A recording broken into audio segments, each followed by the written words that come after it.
নমস্কার। দেখুন, অনেক পুরনো দিনের একটা রান্না আমার মা দিদিমারা করতেন। সেই রান্নাটা আমি করেছি কাঁঠালের বীজ আর চিংড়ি মাছ দিয়ে পাট শাকের ঝোল। এই রান্নাটা একটু একবার ভাত দিয়ে খেয়ে দেখবেন, খুব ভালো লাগে।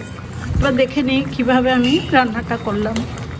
রান্নাটা করবার জন্য গ্যাসের উপরে আমি একটা কড়াই বসিয়ে তাতে পরিমাণ মতো সরষের তেল দিয়েছি। রান্নাতে যতটা তেল লাগবে একবারেই দিয়ে দিয়েছি। তেলটা গরম হয়ে গেছে। দেখুন, গরম তেলের মধ্যে আমি 2 শুকনো লঙ্কা ভেঙে দিয়ে দিলাম, আর 1/2 চামচ কালো জিরে। ফোড়নটা ভাজা হয়ে গেছে। আর বাজার থেকে আনা দেখুন 200 গ্রাম চিংড়ি মাছ ভালো করে ধুয়ে বেছে হলুদ লবণ দিয়ে আমি ম্যারিনেট করে নিয়েছি। সেই মাছগুলো এই তেলের মধ্যেই দিয়ে দেবো।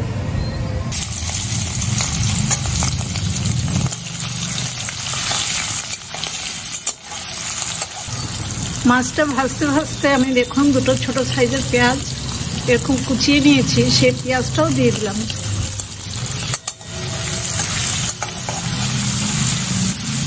এবার পেঁয়াজ আর মাছ একটু ভালো করে ভেজে নেব। পেঁয়াজ আর চিংড়ি মাছ দেখুন বেশ খানিকটা ভেজে নিয়েছি, একদম কড়া লাল করে ভাজবো না। এবার এর মধ্যে কিছুটা কাঁঠাল বীজ আমি অল্প করে ভাপিয়ে নিয়েছি, সেই কাঁঠালের বীজ দিয়ে দিলাম। ভালো করে ছাড়িয়ে কেটে ধুয়ে বীজগুলো ভাপিয়ে নিয়েছি। আর কিছুটা কেটে রাখা কাঁচা লঙ্কা।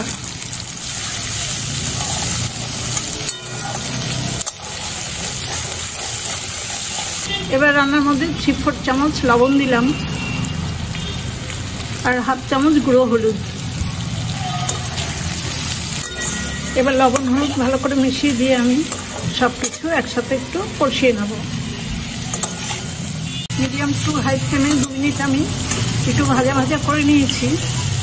এবার পাশে বান্নারে গরম জল আছে, সেই জল পরিমাণ মতো দেব।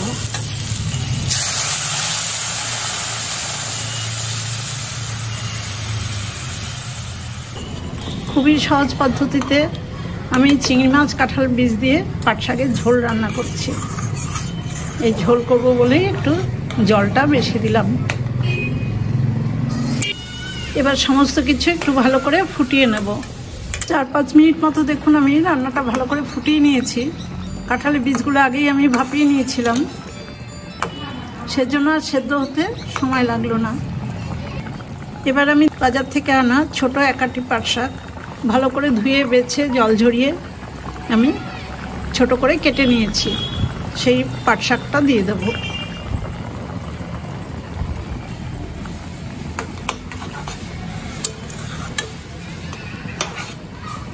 পাট শাক রান্না হতে তো বেশি সময় লাগে না, এই জন্য শেষে দিতে হবে।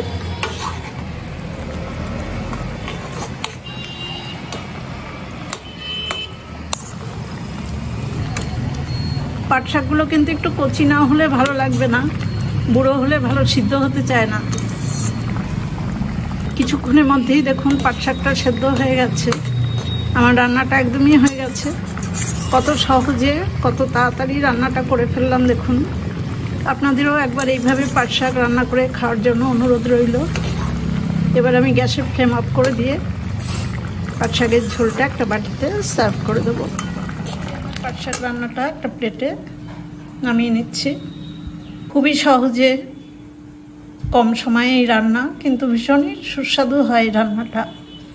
আপনারা এইভাবে একবার করে গরম ভাতে খেয়ে দেখুন। আমার মার কাছে আমি অনেকবার এই রান্নাটা খেয়েছি। নিজেও এই রান্নাটা করি। যখন পাকা কাঁঠাল বাড়িতে আসে তার বীজটা রেখে দিই এই রান্নার জন্য। আমার এই রান্নার রেসিপিটা দেখে আপনাদের যদি ভালো লাগে তাহলে একটা ছোট্ট লাইক আর শেয়ার করে দেবেন। সবাই খুব ভালো থাকবেন, সুস্থ থাকবেন। ধন্যবাদ।